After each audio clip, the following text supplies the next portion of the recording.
একটা হালাল পবিত্র রিজিক হোক, সেটা কৃষিকাজ। লজ্জার কিচ্ছু নাই। কৃষিকাজ লজ্জার কোনো প্রফেশন নয়, গর্বের প্রফেশন।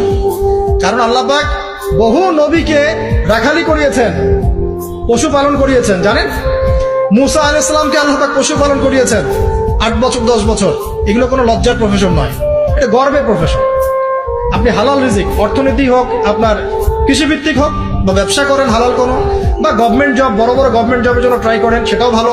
যদি না পান, বেসরকারি জব পান, আলহামদুলিল্লাহ। খেয়াল রাখবেন, জব করতে গিয়ে, ব্যবসা করতে গিয়ে এবং রিজিকের সন্ধান করতে গিয়ে আপনার নামাজ যেন ছুটে না যায়, আপনার রিজিকে হারাম যেন ঢুকে না যায়, আপনাকে যেন সুদ খেতে না হয়, আপনাকে যেন ফ্রি মিক্সিং এ যেতে না হয়, এগুলো খেয়াল রাখেন।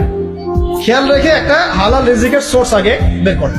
প্রয়োজন উদ্যোক্তা হন, নতুন কিছু উদ্যোগ গ্রহণ করেন, উদ্যোক্তা হয়ে নিজে কিছু প্রতিষ্ঠা করে দেখান, এমন কিছু করেন। এরপরে আপনি বিয়ের ফিকিরটা করেন, রিজিকের ব্যবস্থাটাকে করে নেন, তারপরে ওদিকে যান। আপনার আপন ভাই হিসেবে আমি কথাগুলো বলছি, মনে করেন। এই পৃথিবীতে সর্বপ্রথম কৃষি কাজ করেছেন কোন নবী জানেন? আদম আলাইহিস সালাম। আর এমন কোন নবী নাই আল্লাহ পাকের যে নবী কৃষিকাজ এবং পশুপালন করেন নাই। এমন কোন নবী নাই যিনি কৃষিকাজ